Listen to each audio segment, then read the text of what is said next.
course, I grew up in a Salvation Army home. My parents were officers. And you know, you go through a lot as a preacher's kid, minister's kid, and there's a lot of decisions, choices I had to make in life. I mean, I didn't always follow the Lord. It was tough being in the Salvation Army as a kid. By the time I got to college, I was pretty much away. You know, I had strayed far. You know, I looking for a lot of answers, played baseball. That was basically my life. The reason I went to college was not to go to college, but to play baseball. And you know, there's a lot of stuff that comes along with that. Got myself mixed up with drinking, a lot of drugs, alcohol. You know, it consumes your life.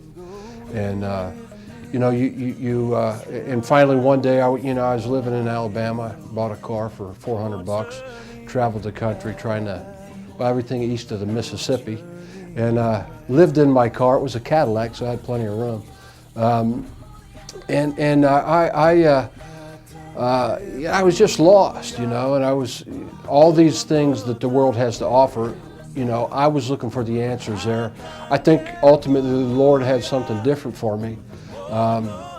One day I just, you know, being an athlete, and I was in a lot better shape than I am today, but being an athlete, you know, you pride yourself in being able to take care of yourself. I woke up one morning and had a cup of coffee. I couldn't keep the coffee in the cup. And I realized something had to change. So I decided to go back home, and you know, from there, the Lord spoke to me. I needed to go. Worked at a Salvation Army camp. Still hadn't changed too much, light on my application, but the officer still hired me.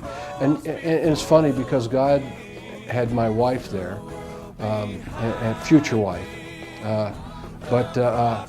You know, at church camp, at the Salvation Army camp, I accepted the Lord.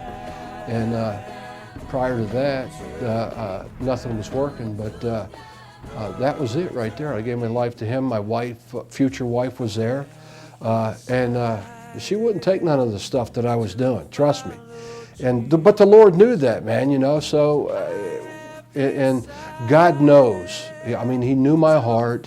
He knew I needed that extra, you know, that extra push, which my wife gives me. From there, man, it's been pretty decent. Well, you know, when you figure, for me at least, you know, I was trying to do all the kinds of stuff the world wants you to do. I was following my dream. I got pretty far. The void that was in me, I was trying to fill with, you know, what the world had to offer. None of it was working. And you know, you have to decide, all right, am I going to keep going down this path?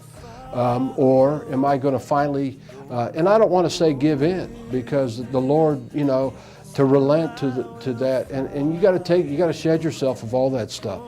And even to this day, there are times when I'm still tempted, you know, and you're talking 30 years later, but you got to take it off. You got to shed all that stuff, because none of it's good for you, and just let the Lord consume that void. And if you do that, I mean, you know, that just knowing that satisfaction that comes from that void being filled by the Holy Spirit, you know, but by the Lord, man, that gives you, that's real.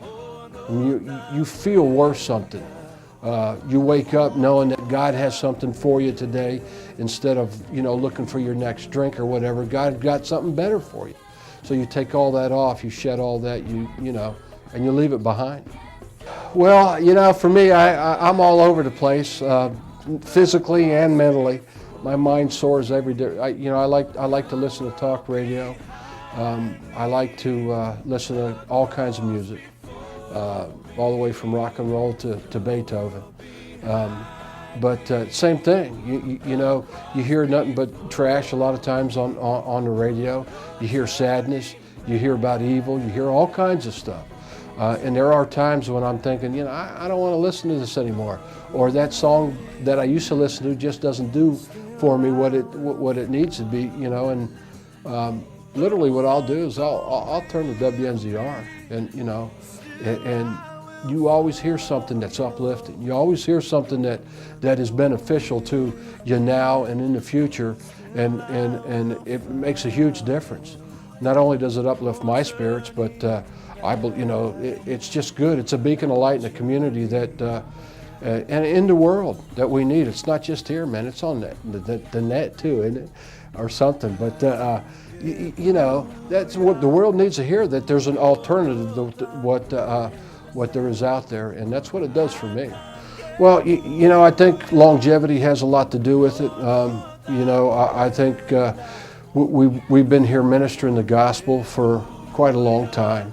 Well, first of all, it helps me because there's not always good days, and who do you got to rely on those tough days, those really long days, especially at Christmas, or when you get a family that you don't know how you're going to help, and you want to minister to them with the gospel, but you got to supply them with their need first. But God has helped us through it, and I believe, at least for us locally, our core. I've felt for quite a while now that revival is going to happen.